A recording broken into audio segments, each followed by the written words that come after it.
Hello. हाँ बच्चों, चलो तो शुरू करते हैं अपना ये वीडियो। इस वीडियो में हम डिस्कस करेंगे फॉर्मेलिटी पीपीएम पार्ट्स पर मिलियन। ठीक है, तो एक बार वीडियो को सब्सक्राइब कर लें, चैनल को सब्सक्राइब कर लें यदि आप फर्स्ट टाइम वीडियो देख रहे हैं तो। और केमिस्ट्री में 11th क्लास का ये अपना क्लास है हमारा। दूसरे मैंने प्लेलिस्ट बनाई हुई है चैनल पर जिसमें 12th क्लास की केमिस्ट्री चल रही है, अपनी ऑर्गेनिक केमिस्ट्री की वीडियोज़ में डाल रहा हूँ। और 9th और 10th क्लास के भी वीडियो अभी कल से 11 तारीख से अपने 11 जून से अपने स्टार्ट हो जाएंगे। तो आप लोग शेयर करें इस वीडियो को, इस चैनल को ज़्यादा से ज़्यादा, और लाइक एंड सब्सक्राइब करें। फॉर्मेलिटी, एक तो फॉर्मेलिटी जैसे हम बोल देते हैं कि भाई फॉर्मेलिटी मत करो, या फॉर्मेलिटी ही तो है, मतलब सिर्फ दिखावा है या औपचारिकता मात्र है, ऐसा नहीं, वो चीज़ अलग है। यहाँ पे केमिस्ट्री में फॉर्मेलिटी का मतलब है, हम सबसे आसान भाषा में मैं कहूँ समझने के हिसाब से, तो जैसे मोलेरिटी मैंने बताया था, क्या मोलेरिटी ये किस में होता है, ये कोवेलेंट कंपाउंड्स में होता है, सब्सटेंसेस में होता है। तो मोलेरिटी को ही हम फॉर्मेलिटी कह सकते हैं। फॉर्मेलिटी किस में, in case of ionic compounds, क्योंकि वहाँ पे मॉलिक्यूल्स नहीं होते। तो डेफिनेशन यदि हम बताना चाहें तो कैसे बता सकते हैं, number of 4 moles, number of 4 moles of ionic compound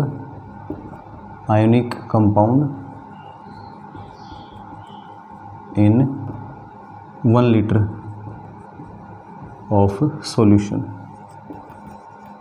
1 litre of solution is called formality. ठीक है, तो इसमें फॉर्मेलिटी में देखो फॉर्मूला, इसको कैपिटल F से रिप्रेजेंट करोगे तो F इज इक्वल टू क्या हो जाएगा, गिवन मास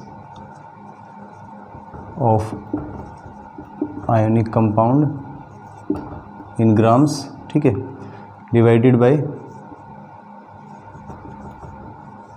फॉर्मूला मास। अभी उधर हम मोलिकुलर मास करते थे, यहाँ पे formula mass into 1 upon volume of solution, volume of solution in litres.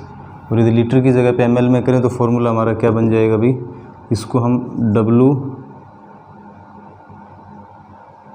Ionic लिख देते हैं, ionic compound, divided by formula mass, formula mass FM। इस तरह से नोटेशन आप अलग अलग भी कर सकते हो, अलग अलग बुक्स में अलग अलग हो सकते हैं। 1000 अपॉन वॉल्यूम इन ml। यदि ml में है तो लीटर में कन्वर्ट करने के लिए 1000 से डिवाइड करेंगे यहाँ पे, उसको हम ऊपर लिख देते हैं, समझ गए। तो इस तरह से ये फॉर्मूला बन गया तुम्हारा। तो अंतर ज़्यादा कुछ नहीं है, जैसे मोलेरिटी निकालते हैं ना नॉर्मल कंपाउंड्स में जो मॉलिक्यूल से मिलकर बने हैं, वैसे ही हम आयोनिक कंपाउंड्स में फॉर्मेलिटी कैलकुलेट कर सकते हैं। तो ज़्यादा दिक्कत वाली बात नहीं, इजीली आप इसको कर सकते हैं। चलिए, इसके बाद एक और टॉपिक अपना लेते हैं हम, पीपीएम बोल देते हैं शॉर्ट में, पीपीएम, या वैसे कहें तो पार्ट्स पर मिलियन। क्या मतलब कहने का, नंबर ऑफ पार्टिकल्स भी कह सकते हैं, या number of parts, number of parts of solute in 10⁶, 1 million हो गए ना, इन 10⁶ पार्ट्स ऑफ सॉल्यूशन। या कहने का मतलब कि भी कोई भी सॉल्यूशन है, कोई मिक्सचर है, उसके 1 मिलियन टोटल पार्टिकल्स हैं या 1 मिलियन ग्राम है, तो उसमें सॉल्यूट कितने ग्राम है, सॉल्यूट के पार्टिकल्स किस नंबर में है, वो उसका पार्ट्स पर मिलियन हो जाएगा। तो पीपीएम इज इक्वल टू हम कैलकुलेट करें तो मैं कह सकता हूँ कि number of parts by mass और बाय नंबर जो भी है, ठीक है, number of parts of solute divided by number of parts या नंबर ऑफ, जैसे देखो इसको अलग अलग ही लिख लेते हैं, ppm को मास ऑफ सॉल्यूट अपॉन में मास ऑफ सॉल्यूशन इंटू 10⁻⁶, ये तो हो जाएगा मास के टर्म्स में। ppm को नंबर ऑफ पार्टिकल्स के टर्म्स में करें तो number of particles of solute upon में total particles in solution into 10⁻⁶। ठीक है, इस तरह से किया जा सकता है। जैसे मान लो एक क्वेश्चन हो सिंपल सा कि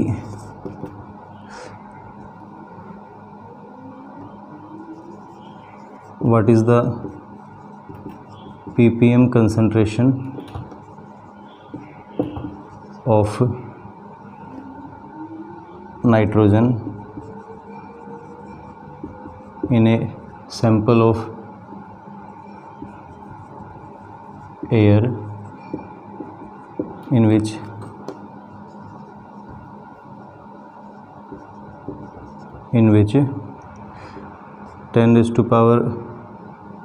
या मैं कह दूं कि इन विच 10⁻², या वैसे लिख लो कि 10,000 nitrogen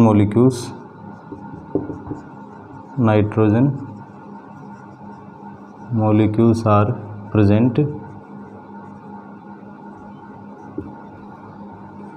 in a total of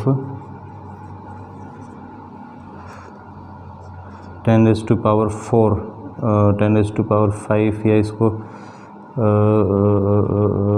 यहाँ 10,000 की जगह आप ऐसे कर लो कुछ, वो तो हम क्वेश्चंस के लिए कर रहे हैं कि 700 nitrogen molecules are present in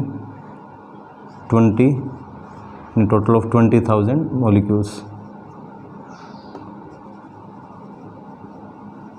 molecules. तो अब सीधा सा है, अभी यहाँ पे नंबर ऑफ पार्टिकल्स के टर्म्स में तो हम क्या कर देंगे, ppm is equal to 700 divided by 20,000 into 10⁻⁶। तो आप इसको सोल्व करके इजीली आंसर अपना निकाल सकते हो। इतना सिंपल कैलकुलेशन तो आप कर लेंगे। ठीक है, इस तरह से हम ppm कंसंट्रेशन कैलकुलेट कर सकते हैं। फिर एक और टर्म आती है स्ट्रेंथ ऑफ सॉल्यूशन। तो स्ट्रेंथ का मतलब क्या है, strength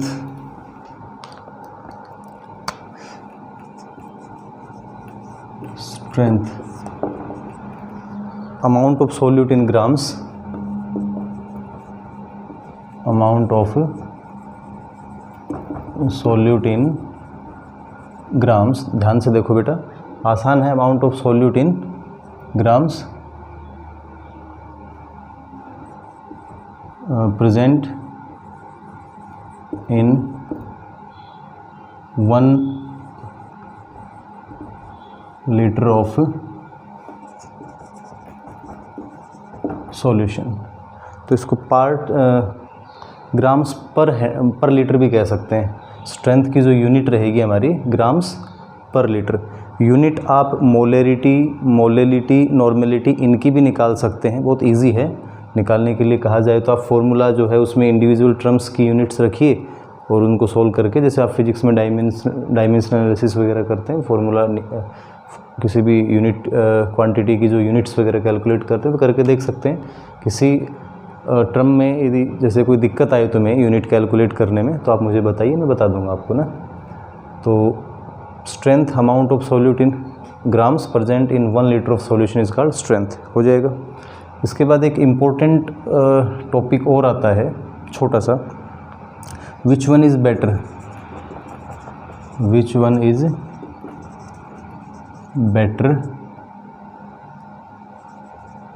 out of molarity and molality.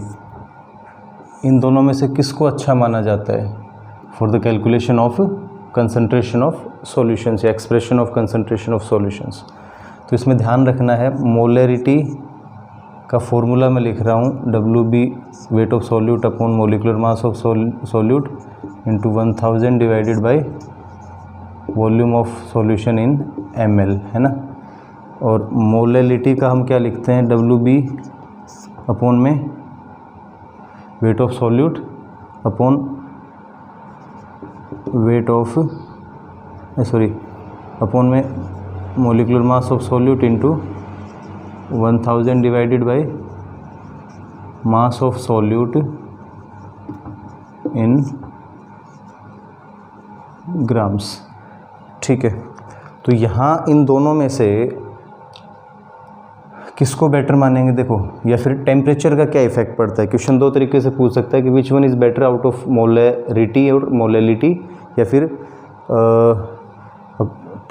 If we change the temperature then which will change. Temperature यदि चेंज होता है, दो सॉल्यूशन रखे हुए, एक मोलैरिटी में एक मोलैलिटी में, ठीक है, तो किसकी वैल्यू चेंज होगी। तो ध्यान रखना है यहाँ पे जो मोलैलिटी है इसको हम बेटर मानते हैं, this is suppose to be more better, ज़्यादा अच्छा तरीका है सॉल्यूशन की कंसंट्रेशन को एक्सप्रेस करने का। क्यों भाई, क्योंकि यहाँ पे देखो क्या है कि बाकी चीज़ें तो जो वेरिएबल है वो देखना है, इसमें वेट चेंज नहीं होगा, मोलिकुलर मास चेंज नहीं होगा, सिर्फ यहाँ पे है वॉल्यूम जो कि टेम्परेचर पे डिपेंड करता है। ये डिपेंड्स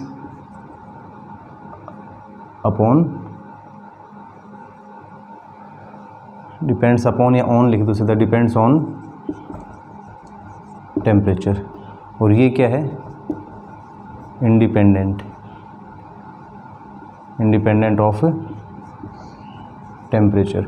यहाँ पे मास ऑफ सॉल्यूट इन ग्राम है, तो मास ऑफ सॉल्यूट चेंज नहीं होगा, टेम्परेचर चाहे बढ़े या घटे। तो इसलिए ध्यान रखना है हमेशा जब हम कंसंट्रेशन को एक्सप्रेस करते हैं सॉल्यूशंस की, तो molality LITY molality small m इसको बेटर मानेंगे, ये अच्छा मेथड रहेगा।